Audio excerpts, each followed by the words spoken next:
What's up, everybody? It's Camo Gaming, and today is actually the last day of the beta weekend. And I wanted to kind of give you guys some tips and tricks in order to prepare for when this game goes live and how to increase your efficiency if you have not already done so or know how to do so. So I wanted to kind of give some basic pointers, and so that way as you're leveling, everything will be as smooth and streamlined as possible. What I like to do is go ahead and just open up and customize my bars. So I'm going to press escape, hit preferences, and I'll just start from the beginning with controls. A couple of things that I like to do is take advantage of this auto loot on right click. That way you don't have to shift right click or do anything like that in order to pick up an item. Make sure you're doing enable area loot. When enable looting a corpse will also collect all of your loot from nearby corpse. Just decreases the time for you. The auto target closest to the enemy, you should definitely have this clicked as well, so that way if you just walk up to someone, it automatically targets them, and then you can just use a spell on them right away. A couple things, I don't really care about this focus target. This is optional if you want to use this. Deselecting target upon clicking on terrain.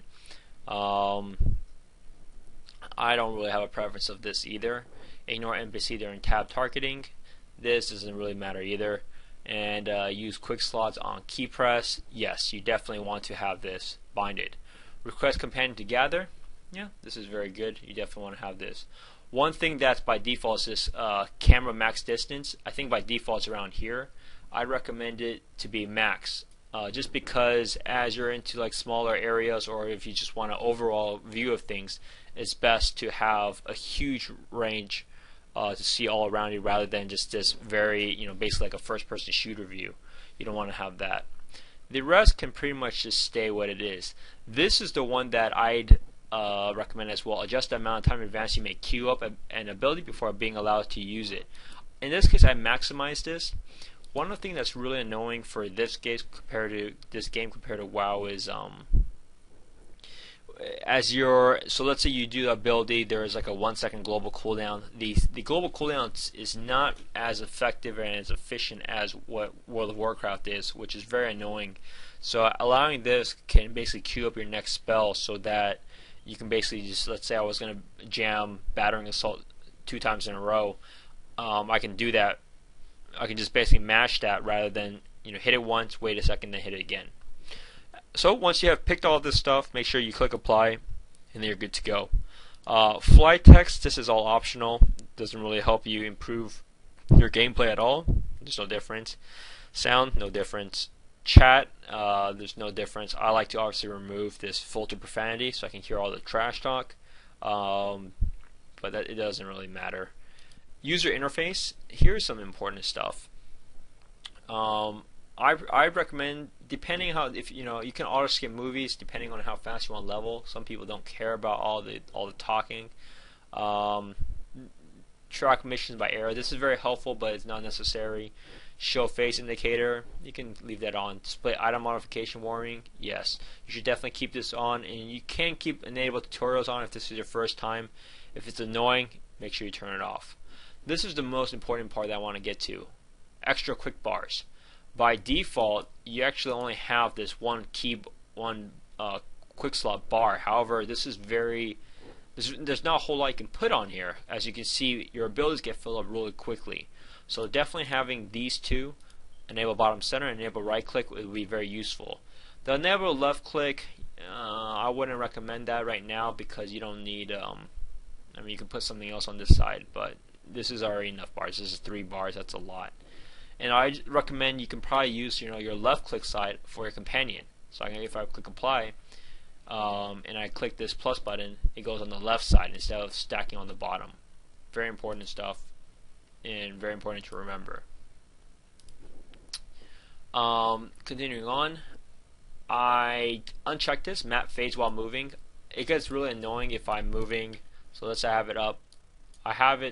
So I have it up. If I'm moving, I'd rather have it so that it doesn't stay faded, because I just find that one thing that's really annoying. So that's why I unclick that. And then the rest the rest was pretty standard of what it was before. But that's a super important part about enabling extra quick slots. Afterwards, we will go with key bindings. because now it's very important to click on your quick slot and then make sure your bottom slots are binded. The last thing you want it to be is like a clicker and just click on this side, click on that side. The only times you want to click are on skills that you don't use very frequently. For example, your quick travel, because you use it very rarely, or a natural might, since this is like an hour cooldown, or it's up for an hour. That's some stuff you can leave on the side because you're going to be clicking on it. However, the ones that you'll be using more commonly, make sure that they're binded up. There's many ways of doing this. I can do it as shift 1, shift 2, shift 3, shift 4, or I can do it by letters around my ASDW. It's entirely up to you, but I recommend either of those, as those are the most efficient one. On targeting, I didn't necessarily change anything. I think it's pretty standard. Making sure you press tab to target your nearest enemy. But movement, here's one that's very useful, is to toggle auto run.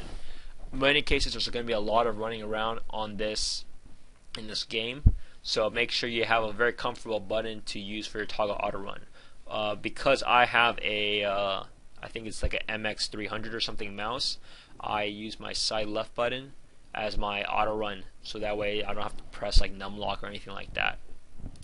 Everything else is pretty standard. You can customize that to whatever you want. It's up to you. So that's the user interface. Graphics, I always play in windowed mode. That way I can simply just click on something, because I use dual monitor. I can click on something and that'll be easier for me. I don't have to alt tab and then completely minimize the game.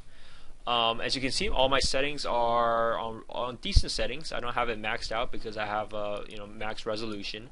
But it's up to you. Also, it's better so that it plays much smoother. Obviously, increase your distance, lower some of your performance, but if you have a beefy card, make sure you use it. Social, this is entirely up to you.